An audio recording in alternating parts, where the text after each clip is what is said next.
안녕하세요. 보험 전문기자 김승동입니다. 얼마 전 2017년을 시작한 것 같은데 벌써 1분기가 지났습니다. 1분기에는 세제 변경, 실손보험 개정, 예정이율 인하 이런 지속적인 마케팅 이슈가 있었습니다. 그런데 4월은 이런 이슈가 모두 막을 내렸습니다. 그럼 이제 3월의 보험업권 주요 기사의 행간을 파악해보고 4월에는 어떤 상품을 중심으로 마케팅을 해야 하는지 알아보도록 하겠습니다. 먼저 보험 비과세 축소의 조기집중연금보험 재조명이라는 기사가 금융전문지인 대한금융신문에서 나왔습니다. 이달부터 일시납저축보험 비과세 한도는 기존 2억 원에서 1억 원으로 줄었습니다. 월 적립식은 추가 납입까지 포함해서 월 150만 원, 연 1,800만 원 한도의 한도가 새로 생겼습니다. 이처럼 비과세 요건이 강화됨에 따라 설계사분들께서는 자산가 영업이 좀 힘들어졌는데요.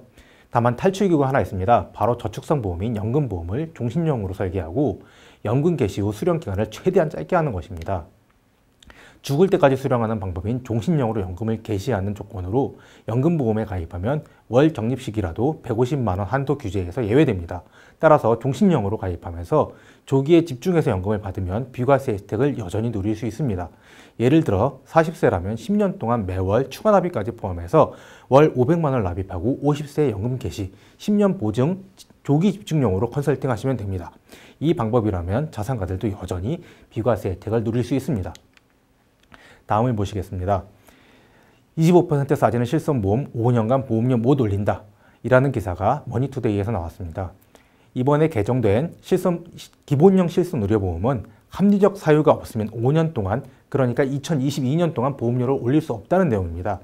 신상품은 5년 이상 통계가 쌓일 때까지 보험료 조정 불가라는 감독 규정을 토대로 한 금감원의 방침입니다. 다만 합리적 사유는 금감원의 재량에 따라서 판단합니다. 다시 말해 금감원이 보험료를 올려도 된다고 판단하면 5년 이내에 보험료 인상이 있을 수 있다는 것이죠.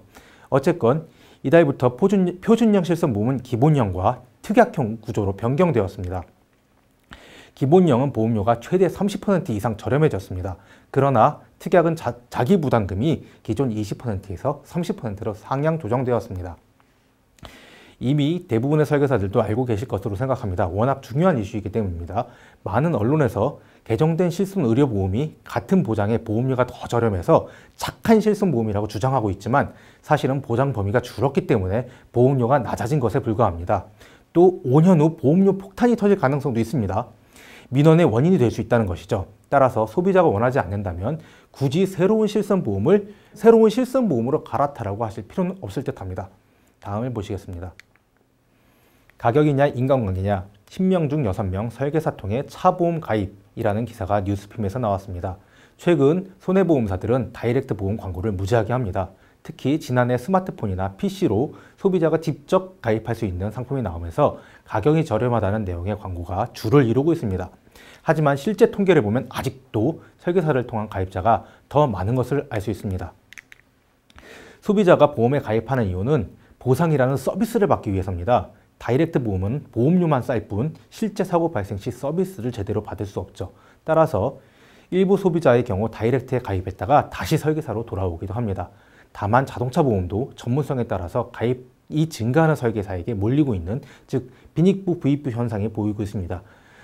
보험 설계사분들도 자동차 보험에 대한 능력을 더 키워서 이런 부익부가 될 수 있는 설계사가 되었으면 하는 바람입니다. 다음을 보시겠습니다.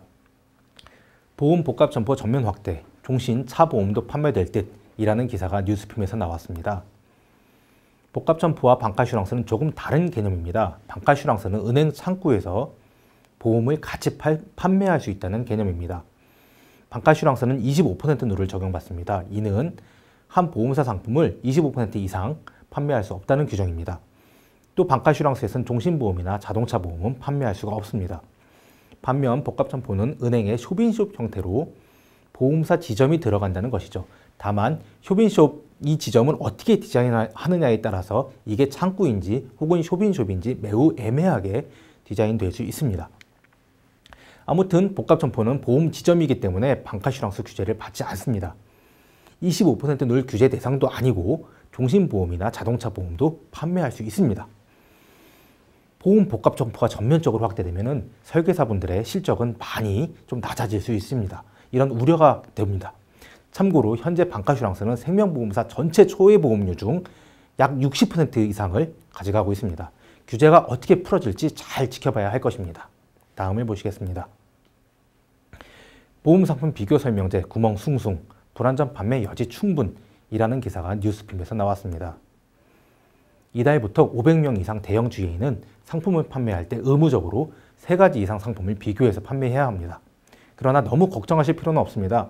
보험, 특히 주력 상품 종신보험은 워낙 복잡합니다. 하지만 제도는 굉장히 좀 허술하게 탁상 공론으로 만들어졌다고 보여집니다. 기존처럼 영업에 그냥 집중하시면 될 것 같습니다. 마지막으로 강의를 정리하도록 하겠습니다. 세제 혜택이 개정되었습니다. 이번 개정에 종신보험 비과세 축소 내용은 빠졌습니다. 종신보험은 기존처럼 판매하시면 됩니다. 저축성보험 비과세에는 한도가 축소되었습니다. 하지만 연금보험을 관하면서 조기 집중형, 종신형으로 컨설팅하시면 자산가 마케팅도 문제없이 계속 유지할 수 있을 겁니다.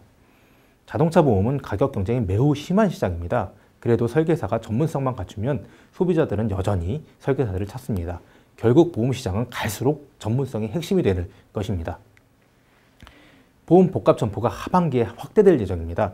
이 규제가 어떤 방향으로 나아갈지 반드시 지켜봐야 할 것 같습니다. 정말 기사에서 주장한 것처럼 전면적으로 규제를 풀면 설계사 분들께서도 많은 영향을 미칠 것으로 생각합니다. 대형 GA 소속 설계사분들은 3개 이상 상품을 비교해서 판매해야 합니다. 하지만 그냥 형식만 갖추면 될 것 같습니다. 졸속 행정이기 때문입니다. 특히 종신보험은 비교 기준 자체가 없습니다. 그럼 이달에도 영업에 집중해서 성공하시기 바랍니다. 감사합니다.